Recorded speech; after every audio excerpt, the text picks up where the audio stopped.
All right, today we're cracking open something really special.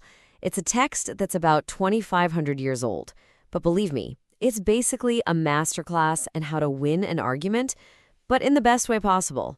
We're talking logic, persuasion, and an ancient dialogue that has some seriously modern lessons. So let me ask you this. How do you change someone's mind?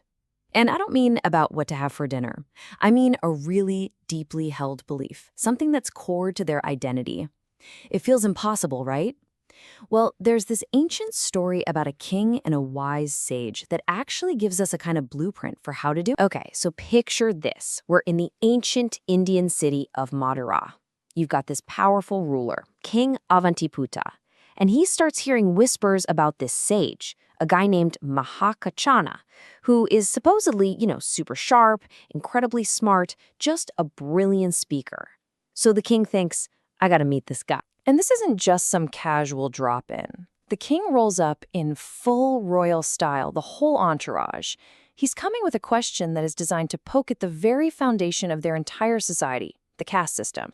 You can just feel the tension in the air. Now, it's important to get this. The king isn't just asking something he's personally curious about. He's basically acting as a spokesperson for the establishment. He's laying out the official claim of the Brahmin class, the priests, the scholars, the guys at the very top of the social food chain. He's pretty much daring the sage to challenge the way things are. And what a claim it is. The king spells it out.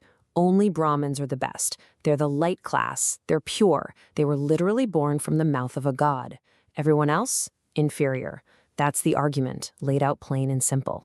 And now it's Kachana's turn to respond. So what does Kachana do? Does he get all fired up and start shouting? Nope.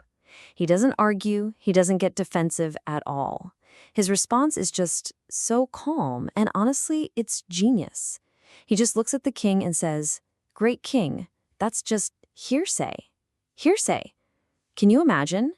It's such an unexpected move, and it completely flips the script on the whole conversation. And right here, this is where the real magic happens. Kachana doesn't start lecturing the king or telling him he's wrong. Instead, he guides him.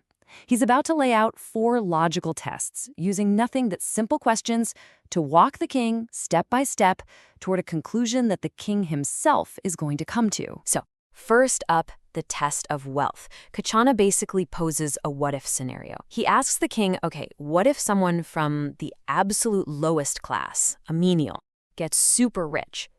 Won't people from every class, even the so-called superior ones, start serving him?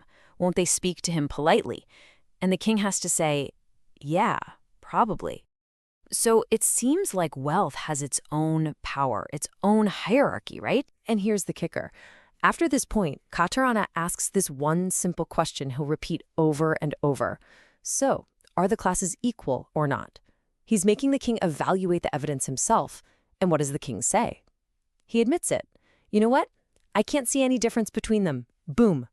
That's the first crack in that big wall of superiority. All right, next, Kachana switches gears from money to morality. He asks the king, look, if anyone from any class does bad stuff like stealing or lying, what happens to them after they die? The king's answer, they go to a bad place. And if they do good things, they go to a good place. See? The law of karma, something the king already believes in, doesn't care what class you were born into. It treats everyone the same. Argument number 3 hits even closer to home. It's about justice, the king's own justice system. Kutsana asks, what happens if one of your aristocrats commits a serious crime, like robbery? And the king replies that, well, he'd be punished just like anyone else. He'd lose his fancy status and just be called a bandit.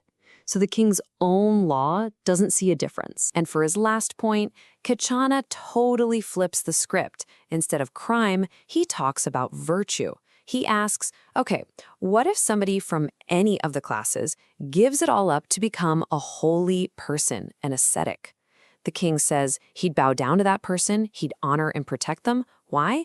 Because their actions earn them that respect. Their birth class, it's been totally erased by their virtue. And this is the real turning point. You have to appreciate the genius of it.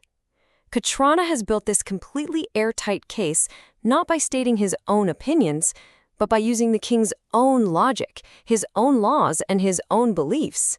The king has basically just dismantled his own argument piece by piece. 4 times, 4 different tests, and after each one, Kakshana asked that same question. And 4 times, after looking at wealth, at karma, at justice, and at virtue, the king is backed into a corner by his own logic and has to give the same answer. I can't see any difference between them. When it comes down to what really matters, they're all the same. And you might think the king would be furious, right? But his reaction is just incredible.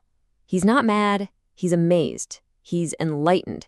He just erupts with praise, saying Kachana is like someone who's righted what was upside down or lit a lamp in a pitch-black room. His whole world has just been turned right side up, all thanks to a few logical questions. So the argument's over, the case is closed, but the conversation isn't done. It takes this really interesting personal turn. The king, now that his mind has been completely changed, wants to know, okay, what now? What's the next step for me? This brings us to the final and maybe most telling part of this story. The king is so grateful, he basically says, I want to be your student. I go to you for refuge. But Kachana, in this amazing act of humility, says no. He tells the king, don't come to me for refuge. Go to the source of this wisdom. He points him toward the Buddha. And the king gets it. He finds out the Buddha himself is no longer living. But that doesn't stop him. He dedicates himself right then and there to the teachings, to the memory of the one who lit this path. He didn't just lose an argument. He found a whole new way of looking at the world, a new source of meaning. So this story, 2,500 years old, leaves us with a pretty heavy question for today, doesn't it? I mean, we live in a world that's still so obsessed with labels, with status, with where people come from. This dialogue suggests that none of that is what really matters, that true worth is found in our actions, in our character, in our virtue, which makes you wonder, if birth and wealth and status don't define us, what does?